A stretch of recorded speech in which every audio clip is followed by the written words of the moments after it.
Bom dia a todos. Eu queria muito agradecer a presença de todos vocês que se juntam ao IESB nessa live, onde nós vamos falar, discutir sobre um assunto que é extremamente importante para o mundo inteiro. A economia chinesa, a cultura chinesa. Né? Nós sabemos que desde 1980, quando nós olharíamos para a China e diríamos que naquela época era um dos países mais pobres do mundo, depois disso faz uma grande transformação. E no Brasil, nós sabemos a importância econômica, né, do nosso comércio exterior com a China. Nós tivemos, em 2019, nós exportamos para a China algo em torno de 63 bilhões de dólares, né? Principalmente o agronegócio, pega soja, carne, né, frango e outras coisas. Já em 2020, portanto, o ano passado, subiu para 70 bi, né? A nossa exportação. Veja como isso é importante para o nosso país, né, economicamente. Isso, historicamente, tem sido assim. E se nós observarmos também o que nós importamos, nós, o ano passado, batemos o recorde aí de 100 bilhões de dólares. Isso significa que nós precisamos entender, conhecer, isso gera mercado interno, nós temos empresas chinesas que precisam de trabalhadores aqui, isso gera oportunidades para estados, para municípios, para empresas. Né? Então, nós precisamos entender a China. Uma das coisas que a China fez, eu acompanhei muito durante o PISA, né? O PISA que mede as avaliações de estudantes aí entre final do fundamental e ensino médio no Brasil, 15 anos de idade, e a China fez uma grande evolução na educação. Tudo isso é calcado na educação, né? Hoje ela está em primeiro lugar no PISA, com a pontuação que supera os demais países. Se nós observarmos Xangai em termos de educação, Xangai hoje praticamente universalizou o ensino fundamental e o ensino médio. E outras regiões da China também assim o fizeram. A educação da China é interessante, né? Porque se você pegar desde o ano lá 670, a China já tinha exames.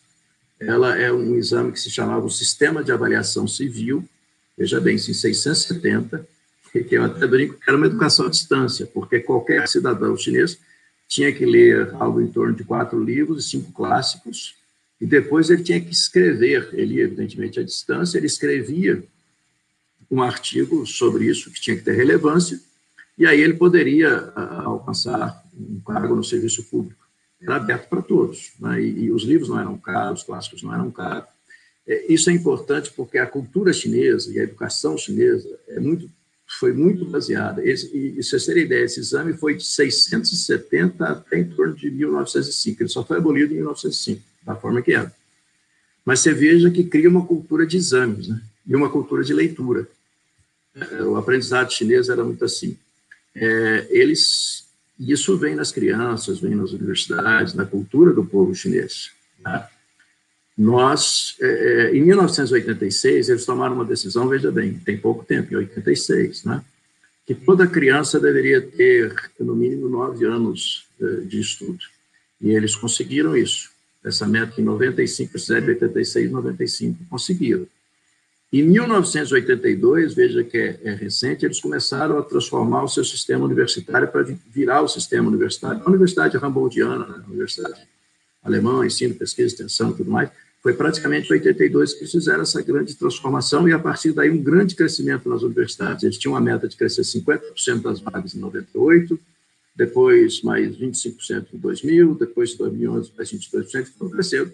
E hoje tem um número imenso de estudantes universitários na China, apesar da taxa líquida ainda não ser muito alta.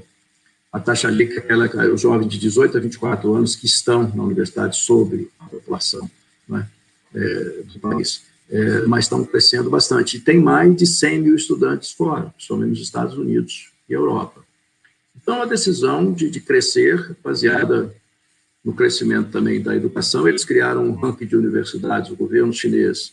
Eu participei muito disso com eles à época, indo lá várias vezes em Xangai, na Universidade de Jiangtong, que tem o ranking das universidades mundiais, mas eles queriam o quê? O que as universidades norte-americanas e europeias têm que as universidades chinesas não têm.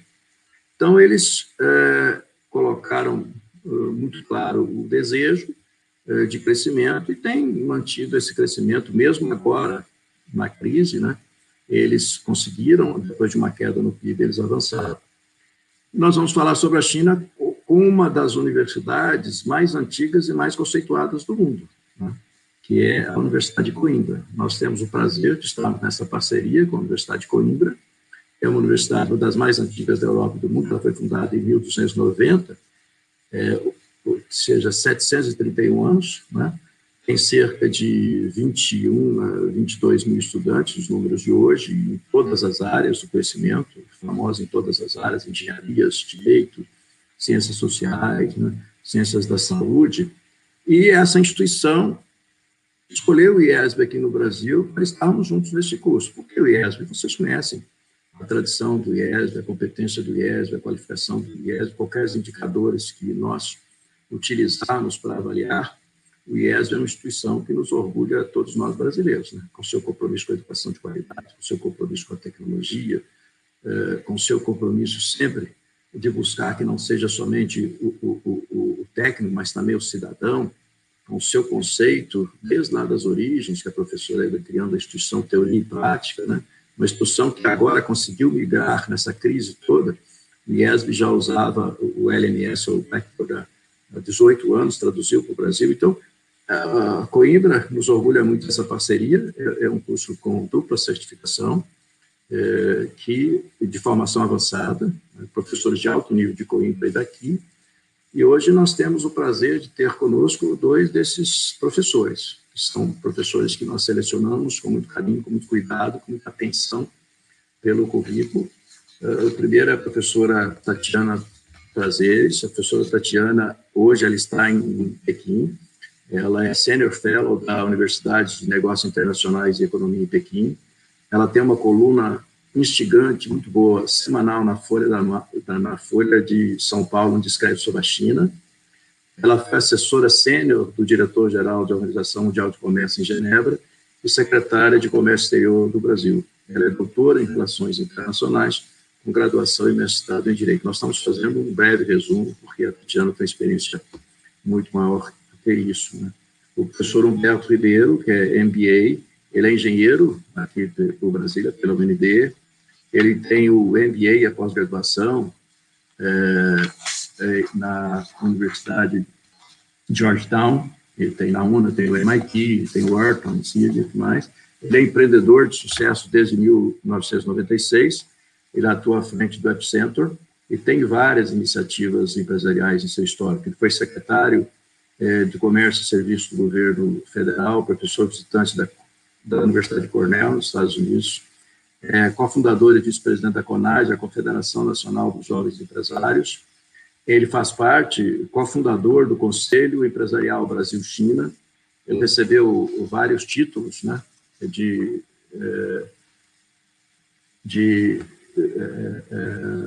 relevância nacional e internacional, por exemplo, o Global Leader for Tomorrow, 2002, e da Global Growth Company, em 2007, e também do lado do Fórum Econômico Mundial de Davos. Então, nós vamos ter esse encontro com eles vão estar hoje à nossa disposição nessa live, né?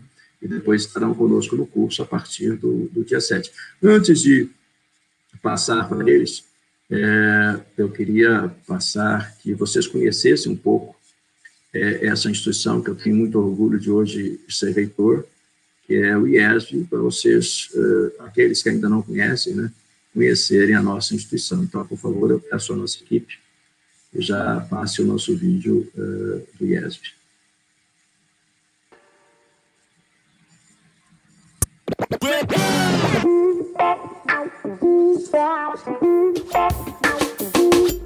IESB hoje, IESB já, IESB IESB sempre, esse é o meu lugar. Um dia você você vai pensar como foi importante prestar vestibular e escolher o IESB mais do que qualquer outro lugar. Aqui você vai crescer muito, são mais de 280 salas e mais 60 laboratórios dos nossos 3 campos pra você, pra mudar a sua história.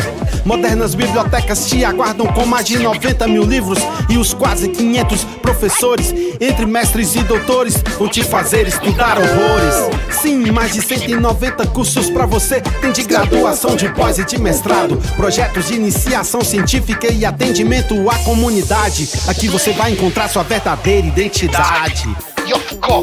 Temos parcerias com 17 universidades do mundo inteiro. Mais de 60 alunos já foram pro estrangeiro. E ainda tem parceria com a Unesco, sem falar nos prêmios nacionais e internacionais. IESB é orgulho demais. IESB sim, hoje. IESB sim já. IESB sim já. IESB sim sempre. Esse é o meu lugar. E ainda tem a professora Eda Coutinho, reconhecida e premiada no mundo inteirinho, membro da Dependent State Global Advisory Council e mulher modelo de Brasília, cidadã honorária aqui do nosso quadradinho. São 23 anos formando na teoria e na prática mais de 40 mil alunos. Chegou a sua vez de transformar a sua vida e da sua comunidade. Seja bem-vindo, aqui é nota máxima no MEC, lugar melhor não há. O IESB vai ser sua casa, que você tem muito que se orgulhar. IESB sim, hoje. IESB sim já. IESB sim já. IESB sim sempre. Esse é o meu lugar. É isso, vocês viram o vídeo onde a infraestrutura, todas as ações do IESB, né? A internacionalização do IESB vem de muitos anos, né? Vocês viram, tem 19 países, estudantes nossos para a China, Estados Unidos, México, Espanha, recebendo estudantes de lá também. Então, esse passo para a Universidade de Coimbra é mais um passo desse histórico do IESB, esse curso, né, formação avançada. Nós vamos conhecer o que é a China, vocês vão conhecer agora um pouco do que será abordado nesse curso. É essa tradição do IESB de ter parcerias internacionais, né, que são importantes para o nosso crescimento, né, acadêmico, oportunidades para os nossos estudantes, para os nossos professores. Então, vamos ouvir quem interessa, a quem nós agradecemos muito. Eu quero, então, convidar para estar conosco, já falei do currículo dela, a professora Tatiana Prazeres, que vai falar conosco. Obrigado, Tatiana, por estar conosco, é um prazer tê-la aqui, um prazer muito grande tê-la no nosso curso. O palco é seu, Tatiana. Obrigada. Muito obrigada, professor Luiz Cláudio, professor Humberto também. É uma satisfação participar desse bate-papo com vocês. Eu falo com vocês a partir de Pequim, eu vivo aqui há mais de 2 anos e me dedico a entender a China, a estudar a China e a tentar explicar um pouco a China para os meus alunos no Brasil, para os leitores da Folha também. É um grande desafio, porque... E aí, talvez eu comece por aí. É um desafio porque... a China é de uma grande complexidade, né? E eu acho que, não só no Brasil, mas em muitas partes, há muita opinião sobre a China, há pouca informação, há pouca análise sobre a China.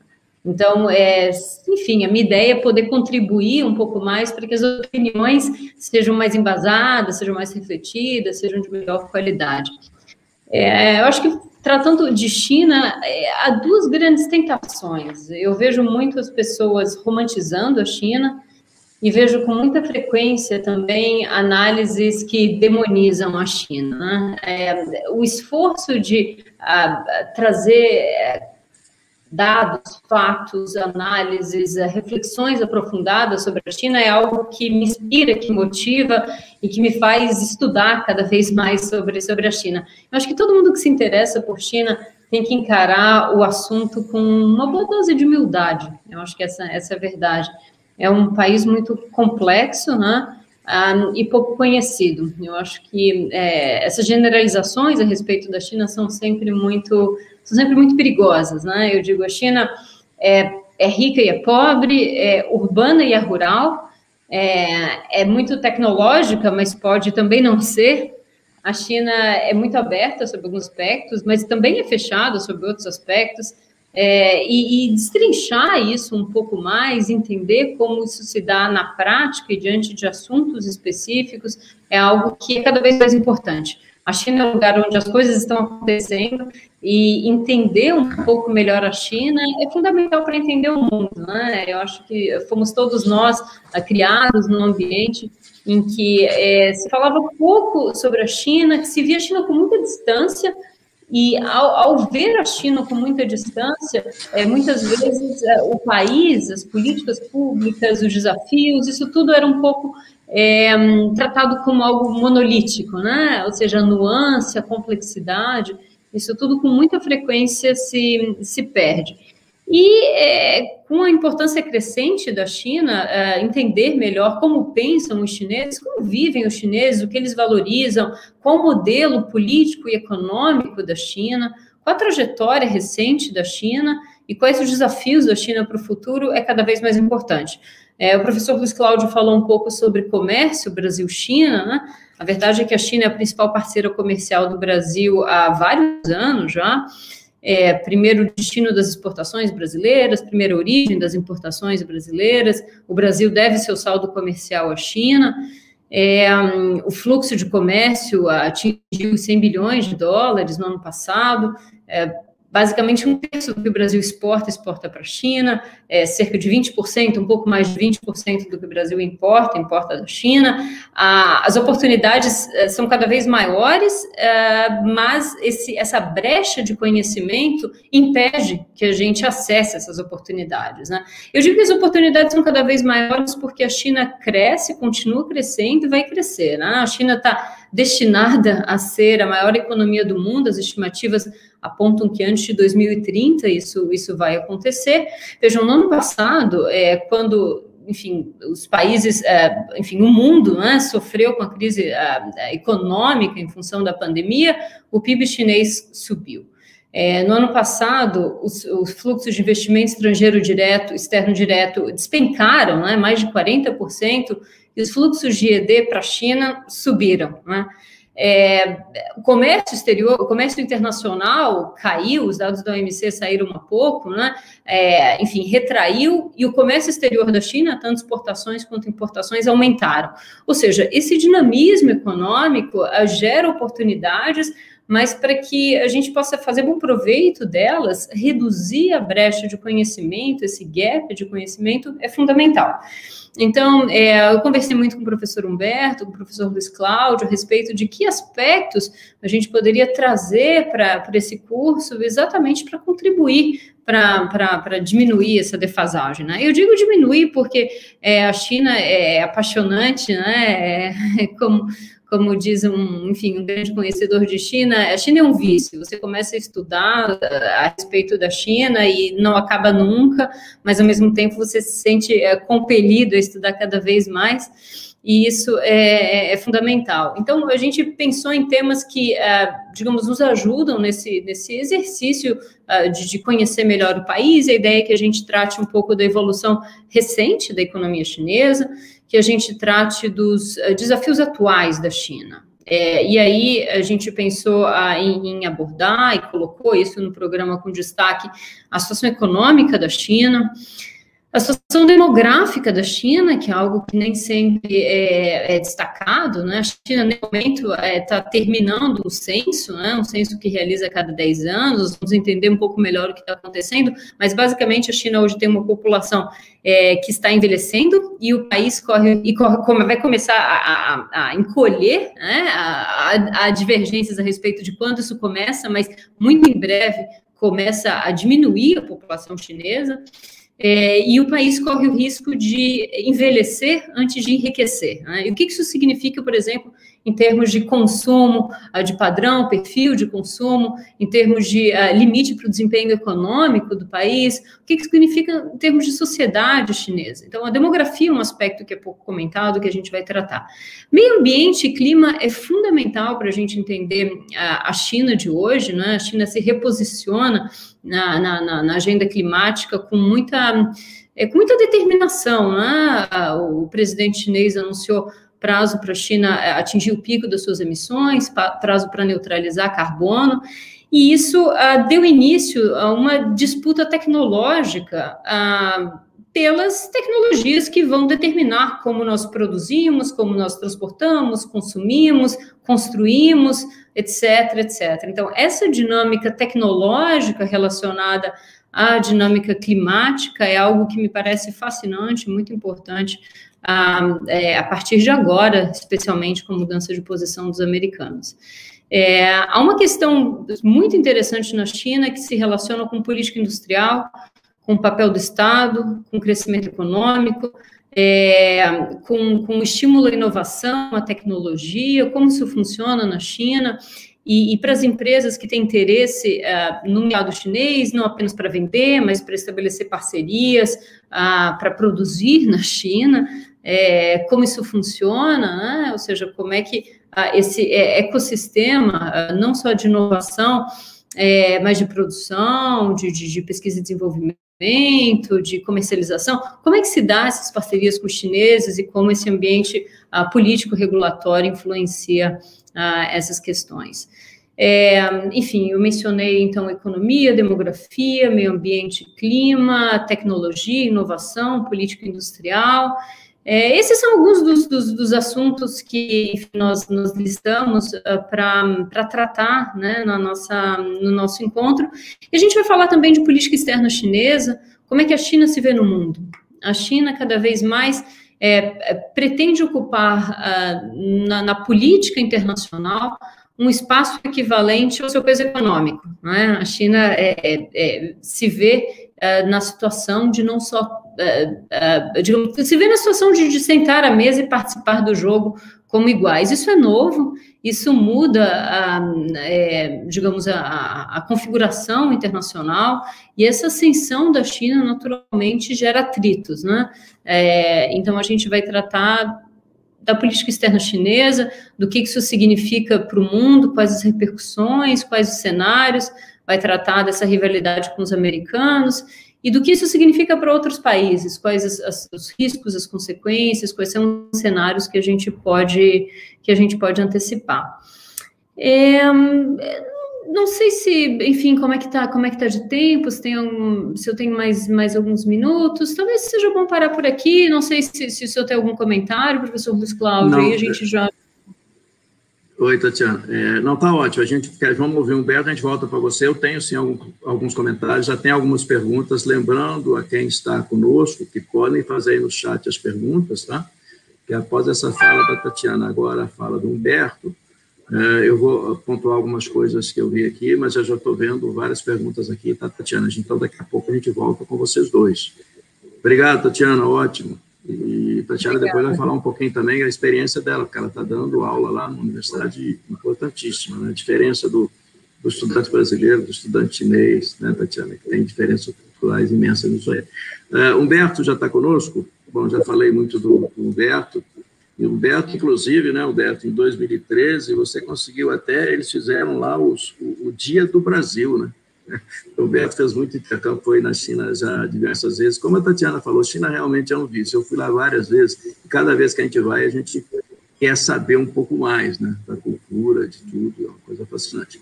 Mas, Humberto, obrigado mais uma vez por estar conosco, é mais das pessoas que tem a experiência tanto acadêmica como prática, né, e vai nos falar nessa live um pouco do que ele vai abordar no curso a partir da próxima semana. Humberto, obrigado, à vontade. Muito obrigado, professor. Em primeiro lugar, agradecer ao professor Luiz Cláudio, à professora Tatiana, dois queridos amigos, e mais do que amigos, dois talentos que eu reconheço pela contribuição que trazem ao Brasil. São pessoas de referência. O professor Luiz Cláudio, no campo da educação, seguramente uma referência global para todos nós, e fez muito pelo nosso país, já em diversos postos que ocupou. E minha querida amiga Tatiana, fomos colegas desenvolvendo aí atividades no Ministério do Desenvolvimento, outras empreitas também, sempre um prazer interação com vocês. E segundo ponto, eu acho bastante relevante, o tema muito instigante, o que me estimulou ainda mais a atender a esse convite, professor, no sentido de tratar sobre China. China é o nome que nós damos aqui, porque o nome que eles têm para eles lá, Zhongguo, significa país do centro. Esse é o nome que a China se dá, né? E país do centro representa muito. O próprio nome já instiga, seja culturalmente, seja no aspecto de posição diplomática, seja, enfim, em diversos fatores que tocam o mundo dos negócios, se ver como país do centro é algo relevante. Então, ainda mais em um momento que nós vivemos hoje, onde a questão de poucos anos atrás, a China igualou e superou os Estados Unidos em questão de presença, em volume de negócios, corrente de comércio exterior global, certo? A China hoje é maior do que os Estados Unidos no volume de comércio exterior no mundo. A professora Tatiana é uma expert no tema, já liderou na Organização Mundial do Comércio diversos aspectos, vamos dizer assim, que tratam esse tópico e pode nos ajudar muito sobre isso. Mas a minha vertente, a minha lente e perspectiva talvez seja no campo mais da oportunidade de negócios e de empreendedorismo e até de oportunidade para profissionais liberais ou prestadores de serviço que isso pode gerar. Nós termos um país, como disse a professora Tatiana, ainda sendo desmistificado, porém com um tamanho de mercado tão gigantesco como esse, né? A China, em face a essa pandemia que infelizmente aflige todo o planeta, mesmo assim continuou crescendo. A China, nesse primeiro trimestre agora do ano, registrou um crescimento, obviamente é um surto pós o efeito imediato de pandemia, de 18%, 18,3% no seu PIB, né? Mas a nossa análise não é apenas uma fotografia. A análise que eu chamo a atenção, ela precisa ser um filme, um desenrolar do que vem acontecendo naquele país. E eu diria que o filme, talvez o ponto fundamental dele, obviamente os traços culturais da China, eles datam de muito antes disso, é uma sociedade milenar, mas o nosso filme, talvez a gente possa retratá-lo de 2001 para cá. É um momento de ascensão da China na Organização Mundial do Comércio, onde o restante dos estados, né, dos estados, eu digo, chamando as nações do planeta, né, passam a observar a China respeitando alguns critérios de comércio exterior que são muito relevantes, né? Um outro ponto importante nesse filme que nós teremos durante o programa é a análise da China 2008 também, e talvez chamando a atenção que foi o momento ali tanto da crise econômica, né, do crash americano e europeu, quanto a Olimpíada de Pequim, quase que convergentes ali. E a China se apresentando para o mundo não como um país apenas de economia de escala, de produtos baratos sendo vendidos, né, em grande volume, mas também uma China tecnológica, uma China diferenciada, olhando para o futuro, né? E esse filme chegando a hoje, professor, nós temos uma China que, pegando uma referência naquela publicação Fortune 500, que é uma publicação que mede as 500 maiores empresas do planeta a cada ano, a China saiu lá de baixo e hoje igualou os Estados Unidos em número de empresas na lista da Fortune 500. Estados Unidos teve na edição 2019 desse estudo 121 empresas. A China teve 119, ou seja, estão ali já cabeça a cabeça nessa corrida de quem tem o maior número de empresas nesse ranking, né? Só como, vamos dizer, também um referencial, o Brasil participa, está ali em torno do 14º, 15º lugar na lista dos países com maior número de empresas, entre os 500 maiores. Nós temos ali variando, porque até a nossa relação cambial impacta muito nisso, mas entre 5 a 8 empresas brasileiras normalmente nesse ranking, mas o Brasil vem numa estabilidade com pequenas oscilações para cima e para baixo, né? Alguns números interessantes é que, por exemplo, das maiores seguradoras do mundo, das 5 maiores, hoje 2 são chinesas, né? Dos bancos comerciais do planeta, dos 5 maiores, 4 hoje são chineses. E um outro ponto muito interessante enquanto perspectiva de mercado. Das maiores construtoras do mundo, das 5 maiores, hoje 5 são chinesas. Então, imagine o que é a pujança dessa economia. E endereçar isso de forma a desmistificar a China, né, como pessoas que estudam esse tema, eu, professora Tatiana e diversos outros colegas que vão estar participando da Universidade de Coimbra e assim por diante, eu acho que é um ponto fundamental para apoiarmos aqueles que têm interesse a superarem um pequeno obstáculo que talvez seja até preconceituoso, né? De observar a China sob um ponto de vista talvez midiático por uma vertente enviesada. Nós precisamos olhar realmente num plano transparente o que é a China, quais são as oportunidades que ela reserva para mim, para você e para todos que nos cercam, enquanto oportunidade de construirmos um Brasil mais próspero. Eu faço análises como essa, tenho parcerias fora do Brasil, na Europa, e com muito carinho, parceiros no Japão. O Japão é ali um vizinho próximo, né, da China, que convive, são 2 culturas e 2 sociedades com muitas diferenças, apesar de quem está à distância e não conheça, às vezes entender ou pressupor que são coisas parecidas. Japão e China são muito diferentes. E essa observação sobre o ponto de vista, inclusive, desses parceiros internacionais, olhando para a China e tentando entender os seus próximos passos e as oportunidades que reservam, é algo riquíssimo, professor. Então, em síntese, o que é que nós estamos preparando para esse programa com o IESB e a Universidade de Coimbra? A professora Tatiana me orientou e sugeriu 4 dimensões para que a gente aborde a dinâmica de negócios. Uma primeira sobre a China ligada a commodities e a grande escala de produção. A China, com os volumes de compra e de venda que ela tem, de produtos primários, né, de produtos, como é o caso de venda do Brasil, os produtos oriundos do extrativismo, né, da economia primária. Então, essa será uma perspectiva que nós vamos abordar no programa. Uma segunda dimensão, a de serviços e de mercado de consumo doméstico chinês.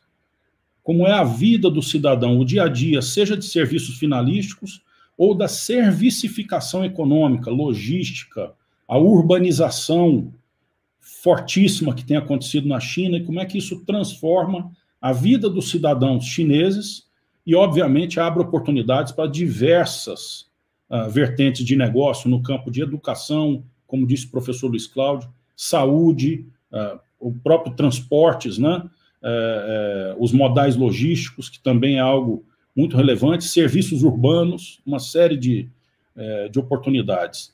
A terceira camada seria a dimensão geopolítica da China, no aspecto principalmente das suas alianças, não só de soberania ou de correntes de interesse estratégico, até de defesa e procura, vamos dizer, premissa da paz, né? Mas, então, nesse aspecto da geopolítica, mas também as suas alianças e correntes de investimento. Porque não só de comércio, de compra e venda, se faz o trade global, o desenvolvimento econômico das nações. A corrente de investimento é fundamental.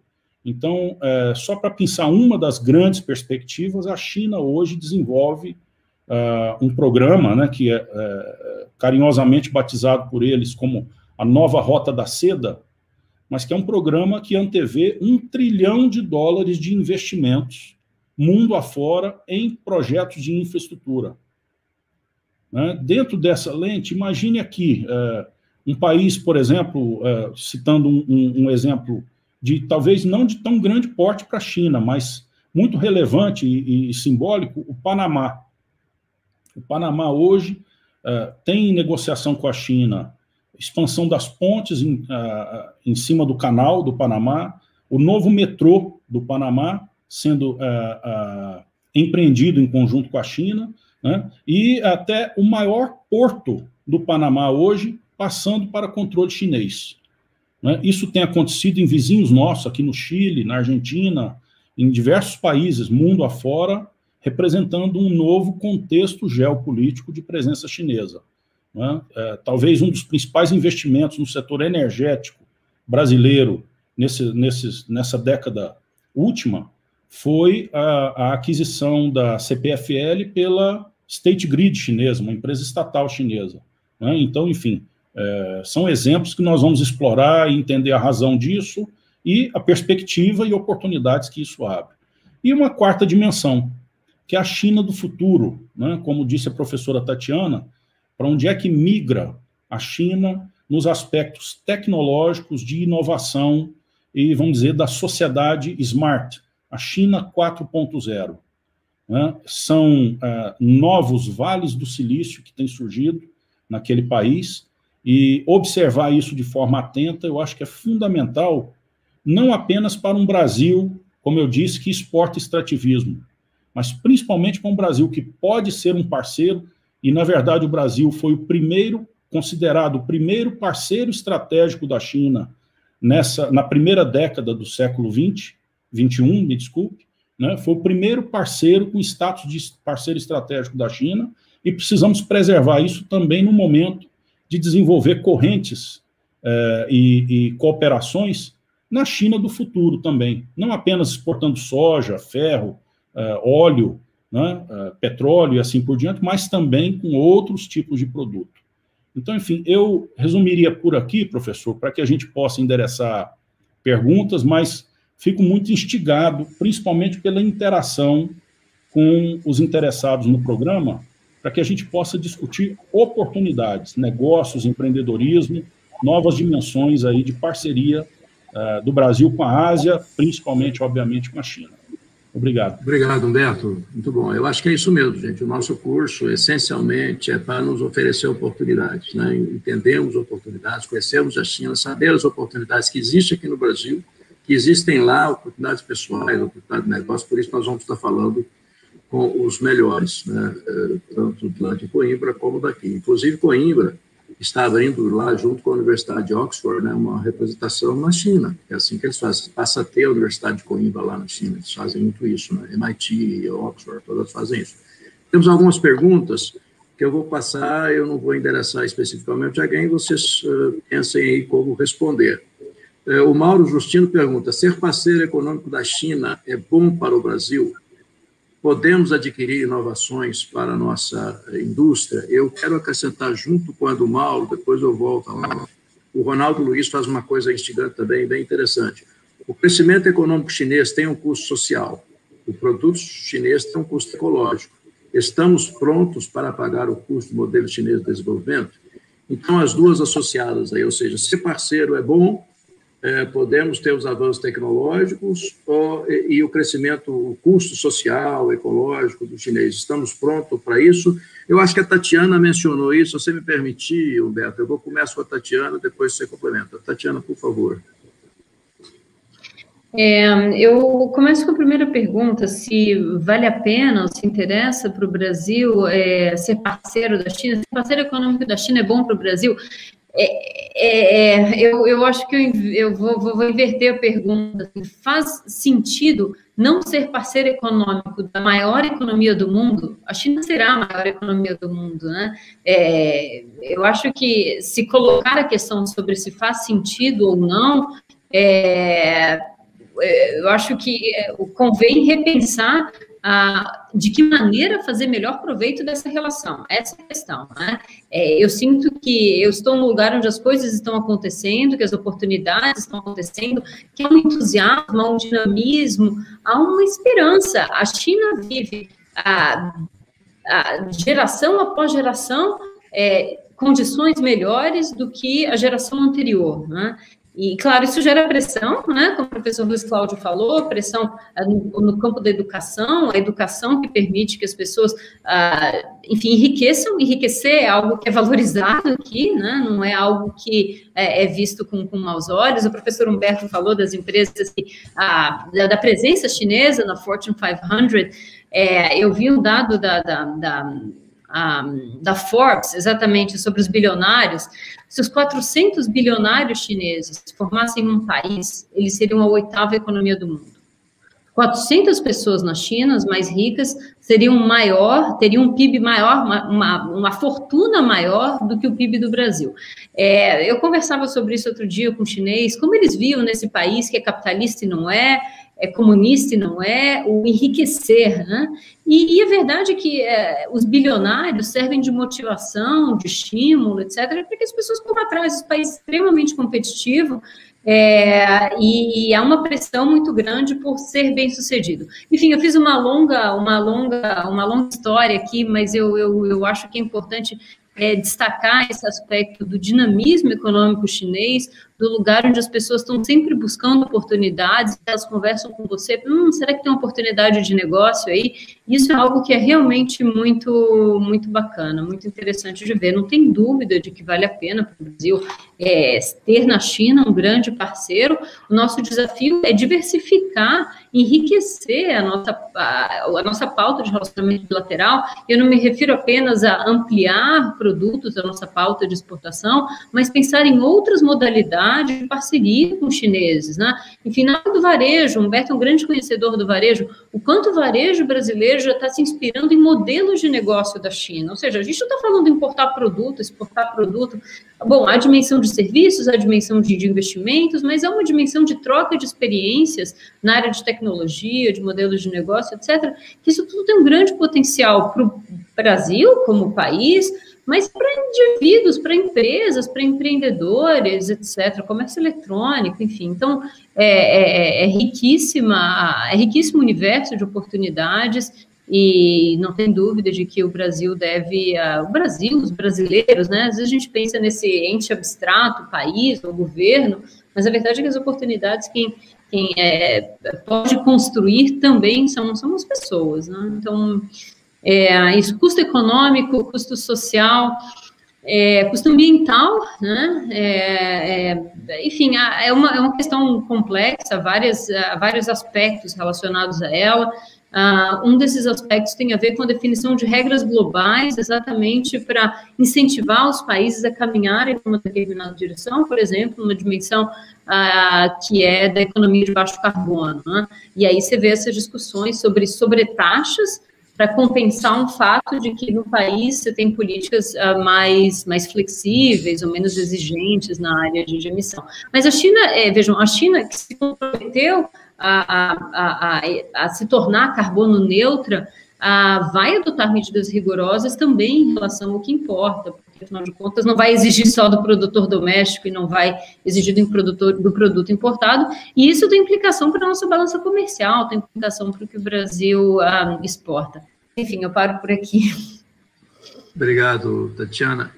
Humberto, eu vou fazer também duas para você. É o seguinte, o Márcio Fernandes, ele faz a seguinte pergunta: é possível que o caminho para que pequenas empresas brasileiras de serviços em TI prestem serviço para a empresa na China? Então, essa é uma. A outra, do Ben DF, ele pergunta: quais os projetos de joint venture com a China seriam viáveis para o Brasil nos próximos anos? Então, por favor, Humberto, aborda essas duas aí para a gente. Muito bom, professor. E primeiro ponto, corroborar com a professora Tatiana. Eu gostaria de trazer um ditado, meio que uma brincadeira que nós empreendedores fazemos, quer dizer, é que uma empresa, né, um negócio, para prosperar, ele precisa essencialmente de 3 coisas. Precisa de outras, obviamente, no aspecto de governança, de desenvolvimento, de inovação e assim por diante, mas 3 coisas são fundamentais. Sem elas, nenhuma empresa prospera, nenhum negócio prospera. Chama-se mercado, mercado e mercado. Quando nós falamos do maior mercado do mundo, maior cliente do Brasil, não há como não se tratar um cliente de forma diferenciada. O maior cliente de qualquer empresa no mundo que for maltratado, essa empresa está em risco. Então, essa é uma perspectiva que a gente não pode perder de vista. A China é nosso maior cliente. A partir daí, uma série de outras dimensões de cooperação e de investimento podem surgir. Nós temos um estudo, vamos dizer, o meu hub de pesquisa sobre China se dá na Universidade de Cornell, onde eu tive a honra de ser professor visitante e pesquisador visitante no Instituto de Mercados Emergentes, e a professora Lourdes Casanova, que é uma das grandes autoridades no mundo sobre China, ela sempre me provocou de uma forma muito positiva. Ela disse: Humberto, ela é uma espanhola apaixonada por América Latina e, em especial, pelo Brasil, né? A professora Lourdes sempre me dizia: Humberto, a gente estuda e identifica tanto os sonhos chineses. O Brasil também precisa ter sonhos. Qual é o grande sonho de nação brasileira? Né? E a China, mais uma vez, eu me lembro da professora Lourdes Casanova nos cobrando positivamente esse ponto, quando a China anuncia agora, poucos dias atrás, semanas atrás, o seu 14º plano quinquenal. Então, a China sempre chancela no seu Congresso do Povo o plano para os próximos 5 anos. É uma antevisão, isso é um processo de liderança riquíssimo, né? Vamos nos lembrar que nós estamos tratando de uma nação que, desde Sun Tzu, 400 anos antes de Cristo, ensinou a importância do planejamento estratégico. Então, enquanto aqui no Brasil nós estamos, eventualmente, até vendo discussões que a gente não sabe o que acontece semana que vem, a China já tem um planejamento chancelado, harmonizado em toda a liderança política do país para os próximos 5 anos. Por que isso é importante para o empresário, professor? Porque o empresário pode olhar esse plano e ele vira para o empreendedor um mapa de ação dentro do seu ramo. Então, foi perguntada uma pergunta que para mim é muito cara no setor de tecnologia da informação, que é a minha área de origem, né? Verificando o plano quinquenal, ali você tem diversas dimensões de oportunidades, seja para cooperação e parceria, seja para venda, posicionamento do seu produto na China, e o segredo é a forma de fazer. Então, aí nós temos que ter a dimensão operacional, tática e estratégica. Esse eu acho que é a abordagem que a gente vai dar no curso, junto com a Universidade de Coimbra. Como fazer? Qual é a etiqueta de negócio? Como é que você prepara um cartão de visita para chegar à China? Quem é que você deve procurar na China? Como é que deve se dar as relações contratuais com os chineses? O fluxo financeiro com a China. Então, desde questões que são táticas e operacionais, até questões estratégicas, né? Como é que a aliança pode ser pensada de forma a crescer para os anos seguintes? Então, eu acho que essa pergunta que foi feita pelo nosso colega na questão de oportunidades sobre tecnologia da informação podem ser abordadas, seja em tecnologia da informação, seja em diversos outros setores, a exemplo do varejo, que a Tatiana muito bem lembrou, né? E eu dou um exemplo final. O Brasil, em tecnologia da informação, falando do setor, em 2004, quando eu comecei um trabalho de cooperação com a China, qualquer um dos 4 grandes bancos operando no Brasil tinha um patrimônio de tecnologia da informação, um grau de inovação superior aos 4 grandes bancos chineses. A China atropelou não só o Brasil, mas talvez o planeta, no aspecto de serviços financeiros, usando tecnologia da informação, de forma que hoje o Brasil copia a China. Um exemplo é o Pix, recentemente aqui implantado no Brasil, que a China já opera há anos, sistemas de troca instantânea de recursos financeiros. Então, essa observação, seja em tecnologia da informação ou em outros setores, nós vamos ter tempo e condição de fazer durante o programa com os participantes. Obrigado, Humberto. Bom, tem uma outra aqui, Tatiana, que deixa eu achá-la aqui, o Jackson Detona, ele fala o seguinte: a China seria a evidência definitiva de que uma política industrial bem-sucedida em países de baixa renda dispensa formas democráticas ocidentais de organização política? Eu acho que essa é muita questão que você falou das diversas Chinas, de conhecer a China. Então, aborda para a gente, Tatiana, por favor. Jackson, que bom que você está aqui, eu acompanho o seu trabalho, acompanho o que você posta, nós nos interessamos por vários assuntos em comum, então eu escrevi aqui no chat, eu quero responder a pergunta do Jackson e tal.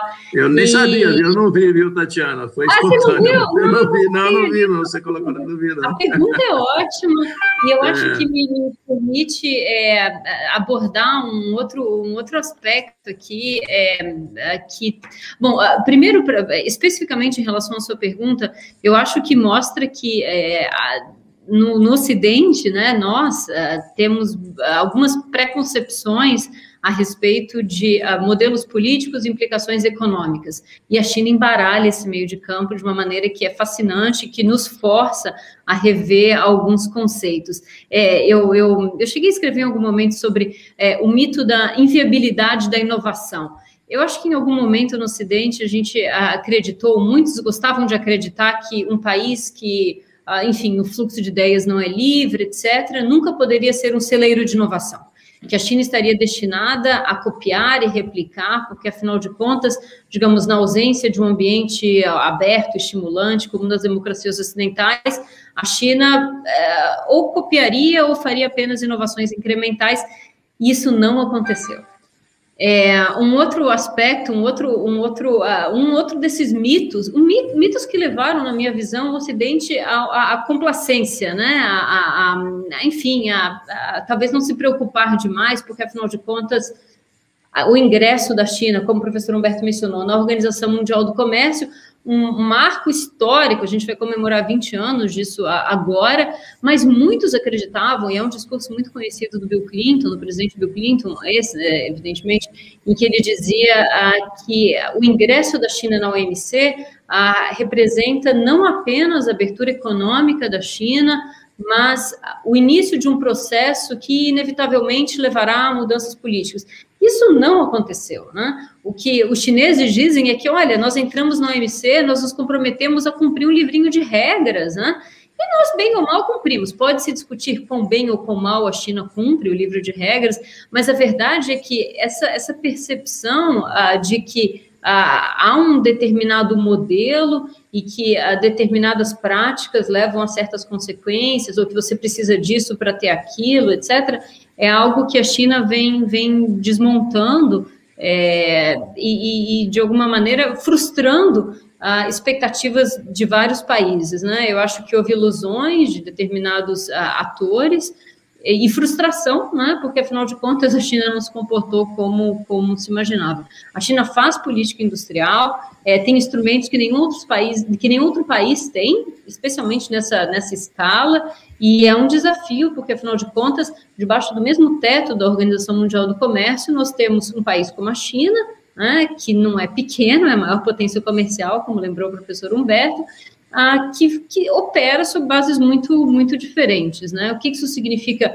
para o mundo, para a competição no Brasil, para a competição nos outros mercados, o que isso significa para o futuro da governança global, porque, afinal de contas, se todos nós nos beneficiamos de regras, né, do comércio baseado em regras, é necessário que essas regras, de alguma maneira, reflitam, né, uma percepção de justiça, de legitimidade, e essa discussão está acontecendo hoje na reforma da OMC.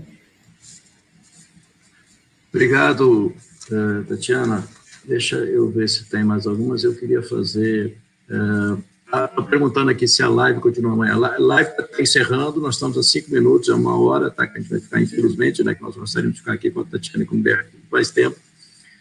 Eu queria falar para vocês, amanhã nós vamos ter uma live com a equipe de Coimbra, tá? Nesse mesmo horário, né, às 11 horas, nós vamos ter a professora Cristina Azul, professora doutora Cristina é a responsável lá, ela cuida de toda a questão do Instituto Confúcio, tem uma experiência imensa com a China em todos os sentidos.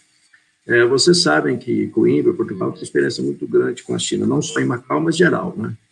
E vamos ter também o nosso colega, o professor Nuno Galvão, que é a área de especialidade, ele é vice-reitor da Universidade de Coimbra e vai estar conosco, foi com ele que nós alinhamos esse curso, e o Nuno vai estar conosco, tá, para nos falar a experiência deles, a vivência deles, tudo que eles têm, as oportunidades que gerou para Portugal. Então, amanhã às 11 horas, nós vamos abordar mais ou menos a cultura chinesa no contexto das parcerias comerciais. Eu vou pedir 1 minuto para a Tatiana e Humberto, que eu anotei 2 coisas importantes. Tatiana, você falou uma coisa que eu acho extremamente importante, que é a janela demográfica, né? Você mencionou no início.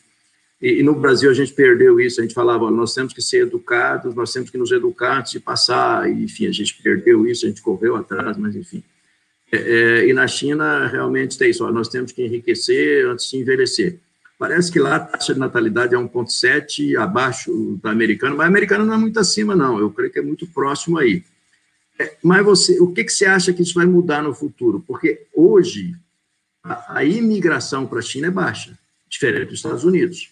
Então, nós temos hoje os Estados Unidos, mesmo que seja uma taxa, eu acho que é muito próximo, não sei exatamente o número, mas tem uma taxa de imigração grande, ou seja, o brain drain, né, vários cientistas vão falar. Na China isso não ocorre.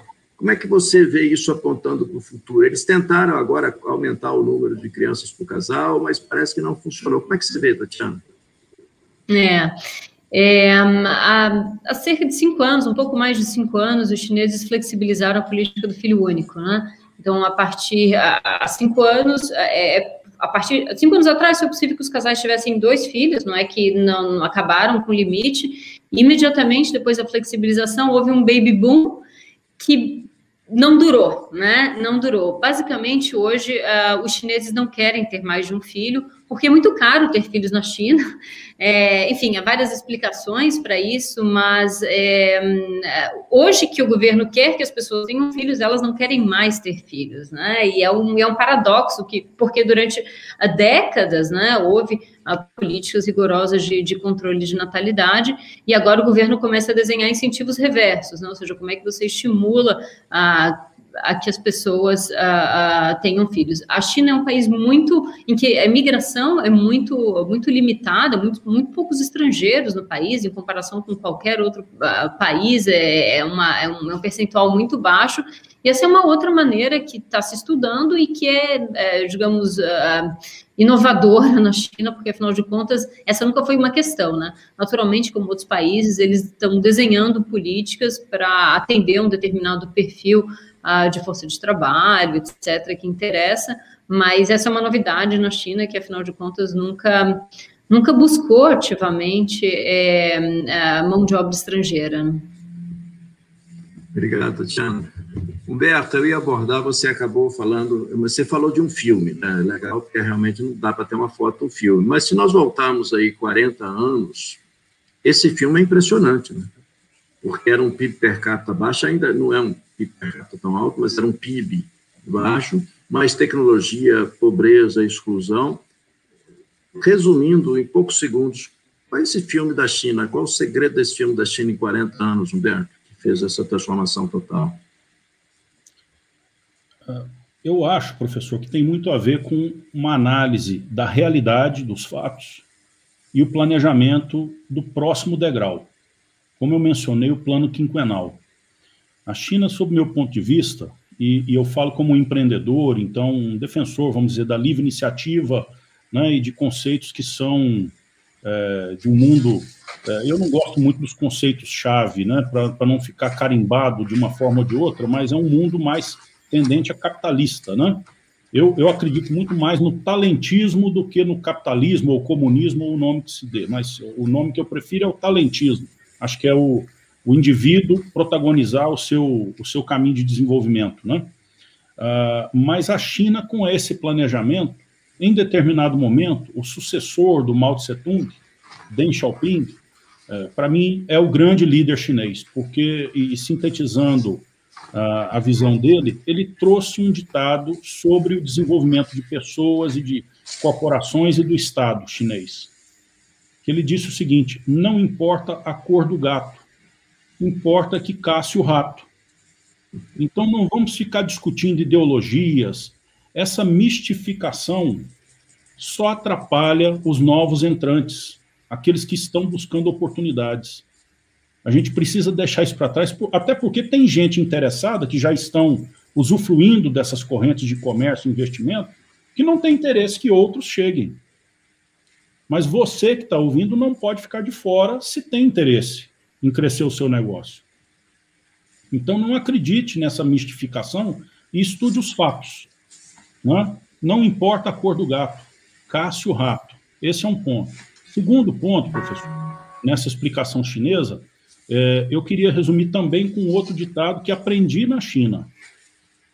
Após o planejamento, eles têm um ditado que diz: se todos os chineses baterem os pés juntos no chão, o planeta treme. Então, as discussões são ferrenhas no planejamento, mas decidido qual é o melhor caminho, a gente precisa ter energia, esforço, dedicação para que alcance os objetivos. E o chinês tem essa determinação enquanto nação, enquanto povo. Eu acho que isso é um grande aprendizado no aspecto de cultura geral para o povo brasileiro. Precisamos bater os pés juntos também. Então, nesse sentido, talvez eu sintetizaria a resposta para a sua pergunta, professor. Obrigado, Humberto. Eu acho, gente, que no mundo que nós estamos vivendo, onde nós temos as redes sociais e todo tipo de informações, né, algumas delas que não são aquelas que nós gostaríamos, que não são verdadeiras, né, cursos como esse são fundamentais, é isso. É informação séria, vocês vão ter a oportunidade de ouvir pessoas que conhecem, que estão estudando o tema, né, para desmistificar, tirar dúvidas e ver as oportunidades. É por isso que a Universidade de Coimbra e o IESB tem muito orgulho de estar apresentando esse curso para vocês, né, relembrando que é um curso de 60 horas, todas síncronas, então vocês vão ter contato com os professores, né, de forma síncrona, eles estarão ali tirando dúvidas. Os maiores especialistas, vocês viram aqui, da Universidade de Coimbra e do Brasil, representados aqui pela professora Tatiana e o professor Humberto. Lembrando que o nosso curso, a abertura é dia 7, mas o curso começa no dia 10, tá? E uma coisa importante para quem está aqui na live, a gente deixou para anunciar isso aqui, aqueles que fizerem as suas matrículas de hoje, tá? 29/4, a gente está abrindo agora, até 3/5, vão ter 20% de desconto, tá? Então, aqueles que anteciparem a sua matrícula até 3/5, terão 20% de desconto no curso. É um curso com dupla certificação das melhores universidades da Europa, das melhores instituições do Brasil, do IESB. Isso, evidentemente, na formalidade é interessante, é muito importante, né? Porque você, além de ter o conhecimento, você tem a certificação internacional desse conhecimento. Então, contamos com todos vocês na live de amanhã, que vamos fazer, no curso, já iniciando a abertura dia 7 e início dia 10. Senhora Tatiana, Humberto, Tatiana, para vocês já é tarde, né, Tatiana? Obrigado pelo seu tempo, pela sua competência, sua dedicação. Humberto, obrigado também. E vamos estar juntos aí nos próximos dias e a partir de segunda-feira, da segunda a 10 de maio, de forma intensa no nosso curso. Obrigado a todos vocês que nos acompanharam. Se tiverem mais dúvidas, vocês podem colocar. Desculpa se eu não coloquei todas aqui. A Viviane está pedindo qual o link do curso. Eu queria que depois vocês passassem aí, respondam para, por favor, a nossa equipe. Tá? Obrigado a todos vocês que assistiram. E amanhã, se tiverem, estejam conosco também. Tá bom, gente? Obrigado. Bom resto de quinta. Boa tarde para nós aqui. Obrigada. Bom Boa dia noite para você aí, né, Tatiana? Bom dia. Tchau. Obrigada, gente. Bom dia. Obrigado. Um abraço a todos.